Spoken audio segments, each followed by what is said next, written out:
ഇപ്പോൾ ഒരു വീട്ടിലോട്ട് നമ്മൾ ചെന്നിട്ട് വാസ്തു നിയമങ്ങളെല്ലാം നോക്കിയാണ്. അപ്പോൾ വാസ്തു നിയമങ്ങൾ നോക്കുമ്പോൾ ഇന്നടുത്ത് ഇന്ന പിന്നെ റൂം വരണം, അത് ഇന്ന അളവായിരിക്കണം, അതിൽ ചുറ്റളവ് ഇന്നതായിരിക്കണം, അതുപോലെ തന്നെ അതിൻ്റെ ഡോറുകൾ ഇന്ന രീതിയിലായിരിക്കണം, സൂത്രങ്ങൾ ഈ രീതിയിലേക്ക് പോകുന്ന ഇത് വാസ്തുവിൻ്റെ നിയമങ്ങളാണ്. അപ്പോൾ അതെല്ലാം നമ്മളൊരു വീട്ടിലേക്ക് നോക്കി കറക്റ്റ് ചെയ്യുന്നു. അതുപോലെ തന്നെ നമുക്ക് മറ്റൊരു കാര്യം എന്ന് പറയുന്നത് ഫെങ്ഷു ആണ്. ഇപ്പോൾ ഫെങ്ഷു എന്ന് പറയുമ്പോഴത്തേക്ക് ഫെങ്ഷുയുടെ ബേസിക് ആയിട്ടുള്ള ചില നിയമങ്ങളുണ്ട്. ഇന്ന സ്ഥലത്ത് ഇന്നത് വരണം, ഇന്ന രീതിയിൽ ചെയ്യണം, അത് ഇന്ന ഇത് വരണം, അത് ബേസിക് ആയിട്ട് നിയമം. അപ്പോൾ അതിൻ്റെ അഡ്വാൻസ് ആയിട്ടുള്ള അടുത്ത നിയമം, അഡ്വാൻസ് ആയിട്ടുള്ള നിയമം എന്ന് പറഞ്ഞാൽ അതിൻ്റെ ഫ്ലൈങ് സ്റ്റാർ നമ്പർ, അത് വീട് പണി കഴിപ്പിച്ച കാലഘട്ടം ഏതാണ്, അതിൻ്റെ ഫേക്സൺ ഡിഗ്രി എത്രയാണ്, ഓരോ ദിക്കിലും വരുന്ന നക്ഷത്രങ്ങൾ ഏതാണ്, ഈ ആനുവൽ സ്റ്റാർ ഏത് വന്നിട്ടുണ്ട്, ഇത് ഈ റൂമുകൾ അവർ ഉപയോഗിക്കുന്നുണ്ടോ, ഏത് രീതിയിലാണ് അത് ഉപയോഗിക്കുന്നുണ്ട്, ഈ നക്ഷത്രങ്ങളെ അവർ എങ്ങനെ സ്വാധീനിക്കുന്നു, അതൊക്കെ ഫെങ്ഷിയാണ്. അപ്പോൾ അതിൻ്റെ എലമെൻസുകളും ടൂൾസുകളും ഉപയോഗിച്ച് ഫെങ്ഷിയെ നമുക്ക് ബാലൻസ് ചെയ്യാനും കറക്റ്റ് ചെയ്യാനും സാധിക്കും. മറ്റതാണെങ്കിലോ മറ്റ് സൂത്രങ്ങളും അളവുകളും അത് കഴിഞ്ഞിട്ട് അതിൻ്റെ ദിക്കുകളിൽ ചെയ്യേണ്ട റൂമുകളും എല്ലാം വെച്ച് വാസ്തുവും കറക്റ്റ് ചെയ്യാൻ പറ്റും.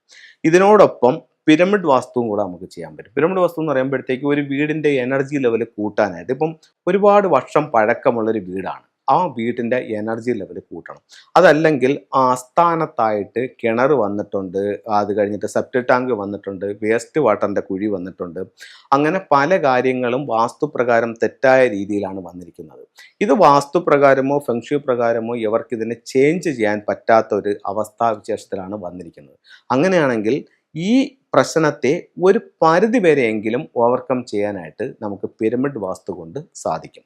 അപ്പോൾ പിരമിഡുകളുടെ പല സൈസിലുള്ള പല പിന്നെ മെറ്റീരിയൽസിലുള്ള പിരമിഡുകൾ നമുക്ക് ഉണ്ട്. അപ്പോൾ അത് ഓരോ സ്ഥലത്തും യഥാവിധി അത് സ്ഥാപിച്ചുകൊണ്ട്, അപ്പോൾ വെറുതെ കൊണ്ടങ്ങ് പിരമിഡ് സ്ഥാപിക്കുകയല്ല ചെയ്യുന്നത്, അതിന് ഒരുപാട് കാര്യങ്ങളുണ്ട്.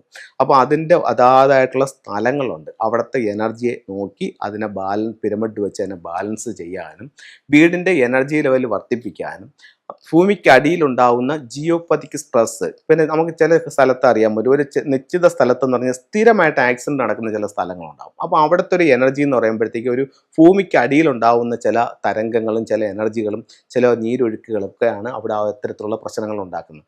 അപ്പോൾ അത്തരത്തിലുള്ള കാര്യങ്ങളൊക്കെ നമുക്ക് നമ്മുടെ വീട്ടിലുണ്ടോ, അപ്പോഴത്തേക്ക് ചില റൂമിൽ കിടന്നാൽ ചില പ്രശ്നങ്ങൾ, അല്ലെങ്കിൽ വീടിന് മൊത്തത്തിൽ ചില പ്രശ്നങ്ങൾ, അതെല്ലാം നമുക്ക് പിരമിഡുകൾ ഉപയോഗിച്ചുകൊണ്ട് ഇതിനെ കറക്റ്റ് ചെയ്യാനായിട്ട് സാധിക്കും. അപ്പം അതാത് സ്ഥലത്ത് നമുക്ക് അതാത് രീതിയിൽ പിരമിഡുകൾ വെച്ചുകൊണ്ട് വീടിൻ്റെ എനർജി ലെവൽ കൂട്ടാൻ സാധിക്കും. ഇപ്പോൾ നമ്മളൊരു പുതിയ വീട് വയ്ക്കുകയാണെങ്കിൽ പിരമിഡ് വാസ്തു നമുക്ക് എങ്ങനെ പ്രയോജനപ്പെടുത്താമെന്ന് വെച്ച് കഴിഞ്ഞാൽ അതിൽ ഏറ്റവും ഇമ്പോർട്ടൻ്റ് ആയിട്ടുള്ളതെന്ന് പറഞ്ഞു കഴിഞ്ഞാൽ ഈ വീടിൻ്റെ കറക്റ്റ് ബ്രഹ്മസ്ഥാനത്ത് നമുക്ക് പിരമിഡുകൾ സ്ഥാപിച്ചുകൊണ്ട് വീടിൻ്റെ ഹൈ എനർജി, ഈ വീട് എന്നും നല്ല പ്രോസ്പെരിറ്റിയോടും സൗഭാഗ്യത്തോടും നിൽക്കത്തക്ക രീതിയിൽ ആ വീടിൻ്റെ എനർജി ലെവൽ കൂട്ടാനായിട്ട് പറ്റും. ഇത് ഞാൻ എടുത്തു പറഞ്ഞൊരു കാര്യം എന്ന് പറഞ്ഞു കഴിഞ്ഞാൽ വീട് വെക്കുന്ന സമയത്താണ് ഇത് മെയിനായിട്ടും ചെയ്യാൻ പറ്റുന്നത്. ഇപ്പം നിങ്ങളുടെ ആഗ്രഹപ്രകാരം വീടെല്ലാം വെച്ച് ടൈലെല്ലാം ഇട്ട് അല്ലെങ്കിൽ ഗ്രാനൈറ്റ് ഇട്ട് അല്ലെങ്കിൽ പിന്നെ മാർബിൾ ഇട്ട് എല്ലാം സെറ്റ് ചെയ്തതിന് ശേഷം ഞാൻ വീട് വന്ന് കൺസൾട്ട് ചെയ്തിട്ട് എൻ്റെ സെൻട്രൽ ഭാഗത്ത് നിങ്ങൾക്ക് ഇതുപോലെ ഒരു 9 പിരമിഡുകൾ സ്ഥാപിച്ച് അതിനകത്ത് ഇന്ന സാധനങ്ങൾ വെച്ച് അതിനെ എനർജൈസ് ചെയ്യുകയാണെങ്കിൽ വീട് എപ്പോഴും ഹൈ എനർജിയിൽ നിൽക്കുമെന്ന് പറഞ്ഞാൽ നിങ്ങൾ പറയും സാറേ ഇനി ചെയ്യാൻ പറ്റത്തില്ല, കാരണം നമ്മൾ ഓൾറെഡി ഇത്രയും ചെയ്ത് ഇനി നമുക്കത് പൊട്ടിക്കാൻ പറ്റത്തില്ല. പക്ഷേ ചില വീടുകളുണ്ട്, സാറേ ഒരു കുഴപ്പവുമില്ല, നമുക്കവിടെ പിരമിഡ് വെക്കാം, ഒരു ടൈൽ അവിടെ നിന്ന് ഇളക്കി മാറ്റിയിട്ട് നമുക്കവിടെ പിരമിഡ് വെച്ചുകൊണ്ട് അതിനെ വീടിനെ കറക്റ്റ് ചെയ്യാം, അങ്ങനെ പറയുന്ന വീടുകളും ഉണ്ട്. അപ്പം പിരമിഡുകൾ ഉപയോഗിച്ചുകൊണ്ട് ഇപ്പോൾ ഒരു വീടിൻ്റെ ഒരു മൂല നഷ്ടപ്പെട്ടു പോയി, അല്ലെങ്കിൽ ഒരു വീടിൻ്റെ ഒരു പിന്നെ സ്ഥലം തള്ളി പുറത്തേക്ക് വന്നുപോയി, ഇതൊക്കെ നമുക്ക് പിരമിഡ് വെച്ച് ബാലൻസ് ചെയ്യാം. തെറ്റായ ഒരു സ്ഥലത്ത് നമ്മളുടെ ഗേറ്റ് വന്നുപോയി, തെറ്റായ ഒരു സ്ഥലത്ത് നമുക്ക് ഒരു കിണർ വന്നുപോയി, തെറ്റായ സ്ഥലത്ത് നമുക്ക് സെപ്റ്റിക് ടാങ്ക് വന്നുപോയി, ഇതെല്ലാം പിരമിഡ് വാസ്തു ഉപയോഗിച്ചുകൊണ്ട് നമുക്കിതിനെ ഓവർകം ചെയ്യാൻ പറ്റും. അപ്പോൾ ചോദിക്കും പിരമിഡ് വാസ്തു വെച്ച് ഇതിനെല്ലാം ഇപ്പം ഞാനൊരു തെറ്റായിട്ട് വീട് വെച്ചിട്ട് അത് പിരമിഡ് വെച്ച് കറക്റ്റ് ചെയ്യാൻ പറ്റുമോ? ഒരു പരിധി വരെ കറക്റ്റ് ചെയ്യാൻ പറ്റും. ഞാൻ പറയുന്നത് നിങ്ങൾ തെറ്റായി വീട് വെക്കാനല്ല പറയുന്നത്, തെറ്റായി വെച്ചുപോയ വീട്ടിൽ നിങ്ങൾക്കൊന്നും ചെയ്യാൻ പറ്റില്ലെങ്കിലും അവിടെ പിരമിഡ് വർക്ക് ചെയ്യും. അതുകൊണ്ട് നിങ്ങളുടെ പ്രശ്നത്തെ നിങ്ങൾക്ക് സോൾവ് ചെയ്ത് മുന്നോട്ട് ജീവിതം നയിക്കാനായിട്ട് സാധിക്കും. ഒരു വ്യക്തിയുടെ ജീവിതം അല്ലെങ്കിൽ ഒരു റിസൾട്ട് എന്ന് പറയുന്നത് 100%. ഇപ്പം നിങ്ങൾ നെഗറ്റീവായിട്ടുള്ള കറക്ഷൻസിൽ നിങ്ങളിങ്ങനെ നിൽക്കുകയാണെന്നുണ്ടെങ്കിൽ നിങ്ങൾക്ക് ഇപ്പോൾ അവിടെ നിന്ന് കിട്ടുന്ന റിസൾട്ട് ഒരു 30%. ആ 30%ത്തെ ഒരു 60 70 കൺവെർട്ട് ചെയ്യാനായിട്ട്, അതായത് 100 ഞാൻ പറയുന്നത്, കൺവെർട്ട് ചെയ്യാനായിട്ട് പിരമിഡ് വാസ്തുവിലൂടെ സാധിക്കും. പിരമിഡ് വാസ്തു വെച്ചിട്ട് ഒരുപാട് റിസൾട്ട്, അപ്പോൾ നമ്മുടെ പല പ്രമുഖരും പിരമിഡ് വാസ്തു ഉപയോഗിച്ച് കറക്റ്റ് ചെയ്തിട്ടുണ്ട്. പിരമിഡ് വാസ്തുവിന് അത്രത്തോളം പ്രാധാന്യമുണ്ട്. ഞാൻ ജസ്റ്റ് ഒരു പിരമിഡ് ഒന്ന് കാണിക്കാം. ഇത് ഏറ്റവും സിമ്പിളായിട്ടുള്ളൊരു പിരമിഡാണ്. ഇത് ഒരു പിരമിഡാണ്.